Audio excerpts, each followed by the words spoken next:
मेरे नबी करीम अलैहिस्सलाम ने अपने सहाबा को ना मुतमईन ज़िंदगियाँ फराहम की, इत्मीनान बख्श रवैये हुजूर ने दिए। आप गौर फरमाएंगे कि गरीब तरीन सहाबा भी जब कोई उनसे पूछता था कैफियत क्या है तो वो कहते थे अल्हम्दुलिल्लाह, अल्लाह ने हमें नबी करीम का गुलाम बना दिया है। अब हम खुद अपने आप को इतना नफ्सियाती तौर पर कमज़ोर कर लेते हैं सोच सोच के कि फलाना बड़ा हो गया है, मैं छोटा रह गया हूं, फलां आदमी आगे निकल गया, मैं पीछे रह गया हूं। ये चीज़ इंसान को कमज़ोर करती है। इंसान अगर ये तसव्वुर कर ले कि जो मेरे हक़ में बेहतर था मेरे रब ने मुझे अता कर दिया है, उसे सुकून नसीब होता है, फिर नफ्सियाती मसाइल ख़त्म होते हैं। बड़े बड़े समझदार लोगों को काला जादू हो जाता है और बड़े बड़े अक्लमंद लोग होते हैं जिनकी भाभी उन्हें नज़र लगा देती है। बड़े बड़े समझदार लोग होते हैं कि जिनकी दुकान के आगे कोई तावीज़ फेंक जाता है। बड़े समझदार लोग हैं लेकिन वो छोटी छोटी बातों से इतने कमज़ोर हो गए कि सांप से डरते डरते रस्सियों से भी डरना शुरू कर दिया। रस्सियों से, वो जी मैं सुबह कल चल रहा था तो मेरे पीछे कोई चल रहा था तो मैंने कहा साया होगा आपका, वही साथ चलता है। एक हदीस है तिरमिज़ी शरीफ की, इसे याद कर लें, बड़ा नफ़ा देगी। मेरे नबी करीम अलैहिस्सलाम ने फरमाया अगर सारी दुनिया मिल के भी तेरा नुकसान करना चाहे तो जब तक रब की मशीयत ना हो तेरा नुकसान हो नहीं सकता। ख़त्म हो गई बात, बाहर आ जाए इस चीज़ से। और फरमाया सारे ज़माने के लोग मिलकर तेरा नफ़ा करना चाहें तो जब तक अल्लाह ना चाहे वो तेरा कोई नफ़ा कर नहीं सकते। नुकसान भी अल्लाह की मशीयत पे है, नफ़ा भी अल्लाह की रिज़ा पे है। तो फिर आप बिला वजह लोगों को देखकर टेंशन क्यों लेते हैं? परेशानी काहे की है? आजमाइश किस बात की है? अपने आप को सुकून दें, अपने आप को मुतमईन करें, कहें रब बड़ा ही मेहरबान है, उसने जहाँ अच्छा समझा है वहाँ उसने मुझे रखा है। अपने जहन को इत्मीनान दें, सुकून दें। मेरे नबी करीम अलैहिस्सलातु सलाम की पूरी हयात मुबारका में आपको शिकवा नहीं मिलेगा कहीं भी। हुजूर यतीम पैदा हुए, कितनी दफ़ा आपको किताबों में मिलता है कि हुजूर रोए हों कि मेरा बाप होता तो ऐसे होता, मेरी अम्मा होती तो ऐसे होती। हम रोज़ नहीं रोते। नबी करीम सल्लल्लाहु ताला अलैहि वसल्लम ने अपनी ज़िंदगी सारी आजमाइशों में गुजारी। कहीं आपको महसूस होता है कि नबी करीम सल्लल्लाहु अलैहि वसल्लम किसी के पास बैठे और फरमाया आओ मैं तुम्हें अपने दुख सुनाऊं? हमें तो मसला बन गया है, हम लोगों ने अपने आप को गैर मुतमईन बना लिया है। हम उन सारी चीज़ों की डिमांड करते हैं जो हमारे मालिक ने मुनासिब नहीं समझी हमें देनी। हमें अपने आप को मुतमईन करना चाहिए, सुकून में रखना चाहिए। अगर आप थोड़ा सा अपने आप को सुकून दें, इत्मीनान दें, कहें अल्हम्दुलिल्लाह, अल्लाह तबारक व तआला जहाँ जिसको चाहता है वहाँ उसे बिठा दिया करता है। फिर हम लोगों का मनसब छीनना चाहते हैं, हसद करते हैं, बुग़्ज़ पैदा होता है, अदावत पैदा होती है, नुकसान होता है। फितरी तौर पर जो सलाहियतें अल्लाह ने दी होती हैं उनको भी जंग लग जाता है, जंग लगने लगता है उन सब चीज़ों को जो अल्लाह ने अपने फजल से हमें दी होती हैं। तो बात को याद रखें, ज़िंदगी में आप मुतमईन हो जाएं कि रब करीम ने जो दिया है वो कमाल ही दिया है, कमाल ही। हुजूर की एक ज़ौजा मोहतरमा थी तो उनके हाथ ज़रा लंबे थे, मोमिनों की माँ। बाज़ ख़वातीन ने उनसे कहा कि लंबे हाथों वाली, हम बना लेते हैं ना ये भी बात कि उसका नाक मोटा है तो इसकी आंखें छोटी हैं, तो उसके कान बड़े हैं तो इसके हाथ कैसे हैं। तो कहा लंबे हाथों वाली, तो वो परेशान हो गई। नबी करीम अलैहिस्सलाम तशरीफ़ लाए, क्या हुआ? अर्ज़ की या रसूलल्लाह मुझे लंबे हाथों वाली कहते हैं। तो हुजूर फरमाने लगे ये परेशान होने वाली बात है कि खुश होने वाली बात? या रसूलल्लाह क्या मतलब? फरमाया तू कह कि रब ने लंबे हाथ इसलिए दिए हैं ताकि मैं सखावत ज़्यादा कर सकूँ, मैं सखावत ज़्यादा। ये जो मेरा चेहरा है ना, ये जो आपका चेहरा है, ये आपकी चाहत है कि अल्लाह की? फी अय्यि सूरति मा शाअ रक्कबक, अल्लाह फरमाते हैं जैसे मैंने चाहा है वैसे तुझे बनाया है। तो अगर मेरा मोटा नाक, मेरी छोटी आंखें, मेरी बड़ी आंखें, मेरे चिपटे कान, ये मेरे तो नहीं, ये तो मेरे रब की चाहत है। मुझे अपने मोटे होंठों से नफरत करनी चाहिए कि अल्लाह की चाहत से प्यार करना चाहिए? मुझे अपने काले रंग पर परेशान रहना चाहिए कि रब की चाहत पर मुझे प्यार आना चाहिए?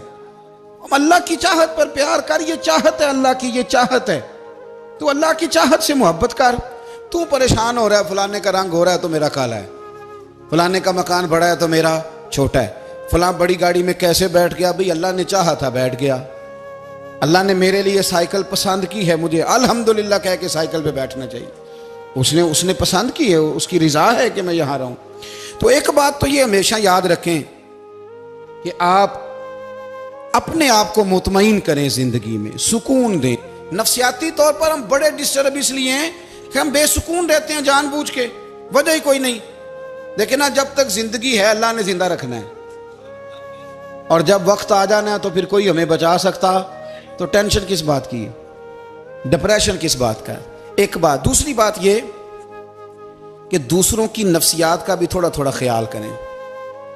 हम पता क्या चाहते हैं, सारे मेरे मुताबिक चलें, फिर नफ्सियाती मसाइल पैदा होते हैं। मेरे साथ अगर 100 बंदा प्यार करता है तो उनके मुतालबे अलग अलग हैं। कोई कहता है जनाब को प्यार ही करना चाहिए, हर एक से मुस्कुरा के मिलना चाहिए। कोई कहता है हजरत साहब इतना भी प्यार करें तो लोग निगल जाते हैं, थोड़ी डंडी पट्टी भी होनी चाहिए।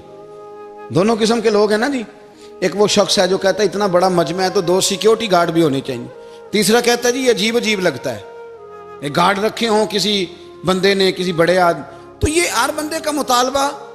अब आपने क्या करना है? आपने लोगों के मिजाज की रियायत करनी है। जहां तक आप प्यार कर सके आपने करना है, जहां तक मोहब्बत कर सके आपने मोहब्बत।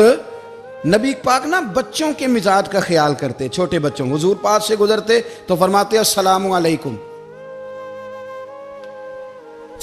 एक बच्चे ने ना हुजूर के कपड़ों पर पेशाब कर दिया था, उसकी मां परेशान हो गई, बुखारी है।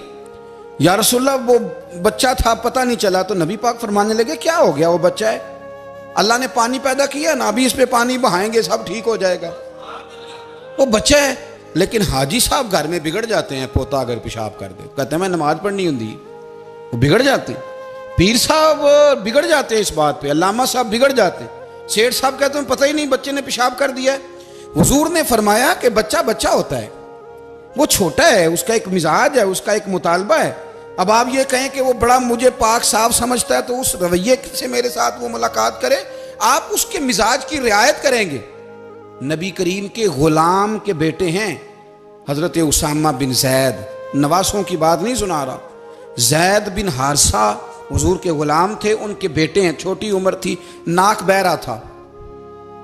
वैसे दादाजी नाक साफ कर देते हैं पोते का, हो सकता है वो डांट दें कि चल दौड़ जा, कितना गंदा, अम्मा से कहा तेरा नाक साफ करे, चल नलायक। नाना भी कहा चल भाग जा, क्योंकि वो हाजी साहब ने वुजू करना है, नमाज पढ़नी है, तो उनके करीब ये चीज आ गई तो बड़ा मसला बन जाएगा। नबी करीम सल्लल्लाहु अलैहि वसल्लम ने कहा आयशा उसामा की नाक बह रही है, साफ कर दो। हजरत आयशा कहती है मैं जरा उठी को कपड़ा देख लो तो हुजूर जल्दी से उठे। एक रवायत तो यह कि हुजूर ने नाक पूंछ दिया, और दूसरी में कि नबी पाक करीब पहुंच गए। जनाब आयशा कहते हैं मैंने हाथ पकड़ लिया, मैंने कहा हुजूर कपड़ा लेने गई थी आ गई। कहते मैंने अपने हाथों से उनकी नाक साफ कर दी, रीढ़ साफ कर दिया।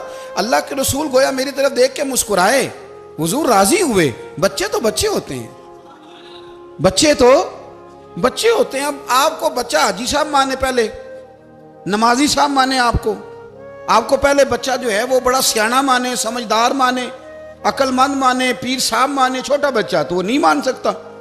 आप उसकी नफ्सियात के मुताबिक उसके साथ चलें।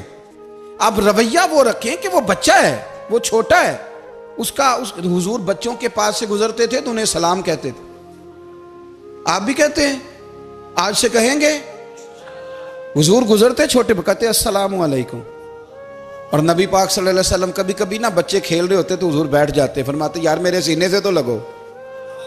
हुजूर जमीन पे बैठ जाते, बच्चा यूं हाथ पे, बच्चा दौड़ा आता, हुजूर के सीने से जब लगता तो नबी पाक गिर जाते और फरमाते ओए होए तुमने तो मुझे गिरा ही दिया है।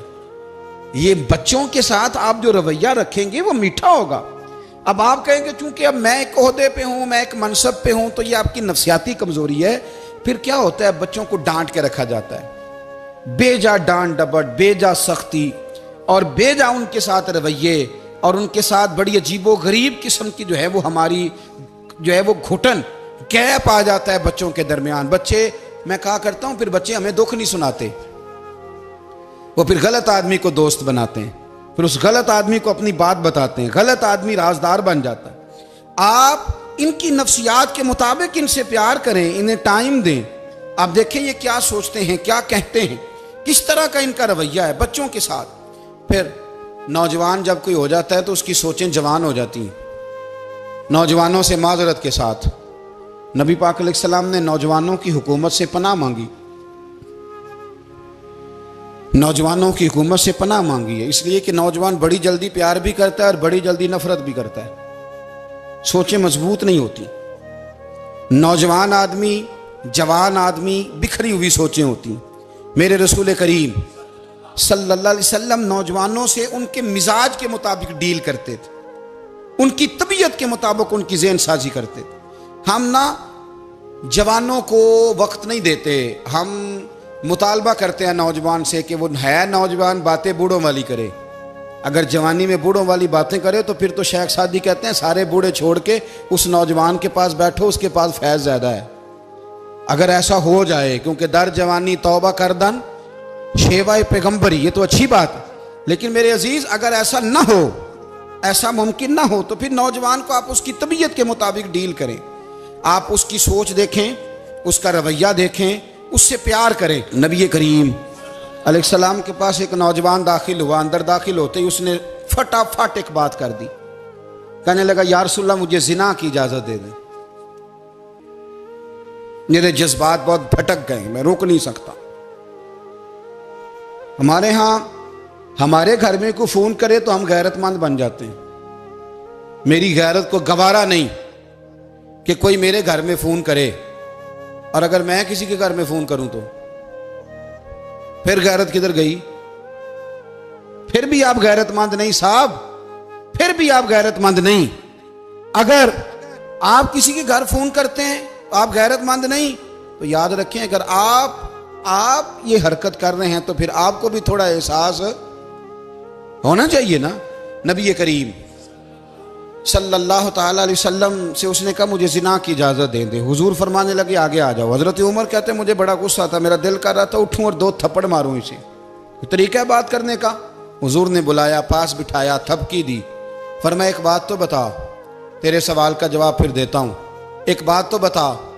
या रसूल अल्लाह सल्लल्लाहु अलैहि वसल्लम इरशाद फरमाइए। हुजूर फरमाने लगे तू पसंद करता है कि तेरी बहन के साथ कोई जिना करे?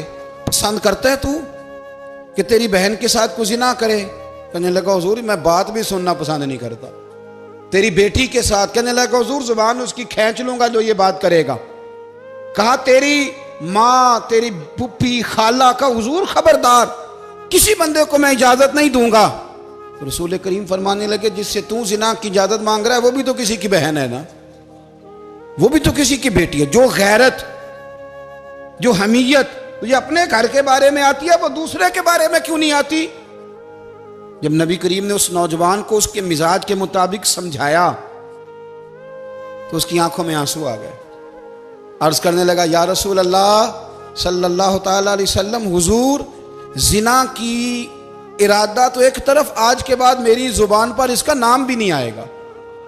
आप सामने वाले की नफ्सियात को देखें, आप अपने मूड में ना रहें। मुझे बड़ी अच्छी तरह याद है एक दफा ना मस्जिद में एक बच्चे ने ना आधी बाजुओं की शर्ट पहन के नमाज पढ़ी। एक बाबा जी ने उनको ना मना किया, कहने पूरा कपड़े पा के आया कर, पता नहीं तुम्हें?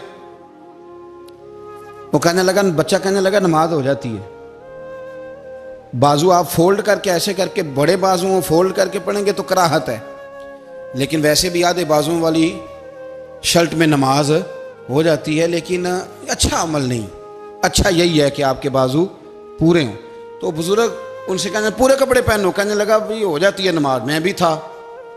तो मुझे उन्होंने कहा जी हज़रत साहब बात सुनना। मैंने कहा जी हुक्म। कहने लगे इन कपड़ों में नमाज हो जाती है?